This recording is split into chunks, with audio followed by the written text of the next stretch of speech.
misalnya CPNS, yang daftar 10.000, setiap orang mengatakan, ya Allah, mudahkan, ya Allah luluskan saya untuk tes besok. Jangankan Anda, yang lain juga begitu. Maka bagaimana caranya cepat dimudahkan itu?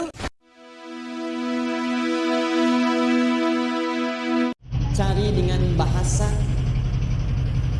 atau ungkapan yang menyentuh.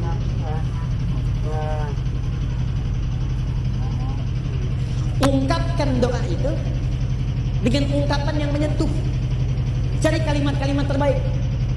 Kalau Anda cuma berkata, ya Allah kabulkan, jangankan Anda, yang lain juga begitu. Ya Allah besok saya mau ujian, ya Allah tolong mudahkan, jangankan Anda, teman Anda yang lain 100 orang juga begitu.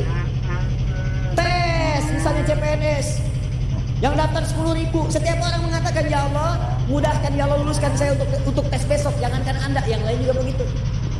Maka bagaimana caranya cepat dimudahkan itu? Maka teman-teman sekalian, cari kalimat yang paling menyentuh, karena Allah punya sifat, diantaranya sifat yang sangat perasa. Allah itu maha lembut, latif, yang diantara kelembutannya cepat merasakan apa yang dimohonkan oleh hambanya. Begitu Anda cari ungkapan yang sangat menyentuh, maka seketika Allah kemudian balas, bahkan pada sekian detik yang tanpa Anda sadari. Contoh, Nabi Ayub mengatakan, lihat kalimatnya, wa anta arhamur rahimin. Ya Allah, kalimatnya singkat tapi padat. Ya Allah, penyakit ini mulai mengganggu saya ibadah. Saya pengen khusyuk menyembahmu ya Allah. Saya pengen khusyuk beribadah, coba terganggu oleh penyakit ini. Sedangkan engkau orang yang paling sayang, maaf, sedangkan engkau sosok yang paling sayang kepada saya. Sedangkan engkau sosok yang paling sayang terhadap saya. Kalau yang paling sayang saja tidak menyembuhkan, kepada siapa saya mesti memohon? Lihat kalimatnya. Sedangkan engkau sosok yang paling sayang kepada saya. Kalau yang paling menyayangi saja tidak menyembuhkan, kepada siapa lagi kemudian saya mesti memohon? Sama persis dengan minta ampun. Antum pernah berbuat salah, tidak ada manusia yang sempurna. Kemarin keliru, pernah mencuri, pernah zina, pernah minum dan sebagainya. Tiba-tiba ingin taubat, cari kalimat yang menyentuh. Perhatikan lisan Nabi Isa ketika bermohon kepada Allah, memohonkan ampunan untuk umatnya. Ya Allah, mereka memang salah. Ya Allah, kesalahannya banyak ya Allah. Tapi kalau engkau ampuni, engkau lah yang punya sifat penyayang. Tapi sekalipun harus dihukum, mereka hambamu ya Allah. Antum punya anak antum nakal, merusak kehidupan rumah tangga, buruk pada antum.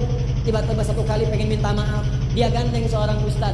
Begitu datang di rumah antum, ustadnya bicara, Bu, ini memang banyak kesalahannya, mungkin sudah tidak terukur lagi Bu, tapi saya mohon pada ibu, kalau ibu maafkan, ibu kan punya sifat kasih sayang. Tapi kalaupun ibu mau marahi juga, ini anak ibu yang ibu lahirkan lewat rahim ibu. Ibu berikan aslinya, ibu sayang, sekarang dia mau kembali. Demi Allah saya katakan, begitu kalimat itu muncul, jangankan kata-kata kasar, tangisan yang pertama keluar. Anda aja manusia punya sifat kasih, apalagi Allah yang Maha Rahman dan Rahim. Begitu Anda mohon dengan kalimat-kalimat yang indah, maka turun jawaban pada saat. Ya Allah, hamba sadar hamba berbuat maksiat baik. Hamba sadar dosanya ya Allah begitu berlimpah. Tapi hamba yakin engkau yang pernah berjanji akan mengampuni setiap hamba yang bertobat. Ya Allah, aku hambamu, aku ingin kembali. Kalau kepada yang menerima taubat saja tidak dikabulkan, kepada siapa lagi hamba mesti kembali? Begitu Anda sampaikan kalimat itu, seketika turun jawaban dari Allah Subhanahu wa taala. Nah, Nabi Ayub pernah menggunakan kaidah ini. Gunakan untuk ibadah, cari kata-kata yang menyentuh, maka apa jawabannya? Fastajabna. Menggunakan fa, harfu atfin rabitin baina syai'aini bila hudud. Huruf yang merangkai dua peristiwa tanpa jeda. Peristiwa pertama berdoa, peristiwa kedua mengabulkan.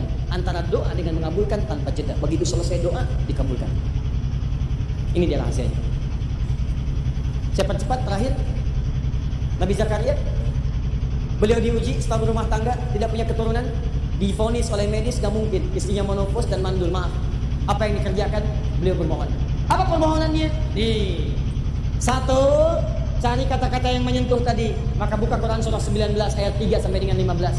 Kata beliau, ya Allah, saya itu selalu bermohon kepadamu tanpa putus asa. Dari mulai menikah sampai rambut perubahan, fisik sudah letih, gak pernah putus asa. Saya yakin kau pasti kabulkan. Kalau sampai beruban juga belum dikabulkan, sampai kapanpun saya akan minta, saya mohon dan tidak putus asa. Dua, wa kanu yusari'una fil khairat. Cepat berbuat baik, niatkan ibadah kepada Allah Subhanahu wa taala.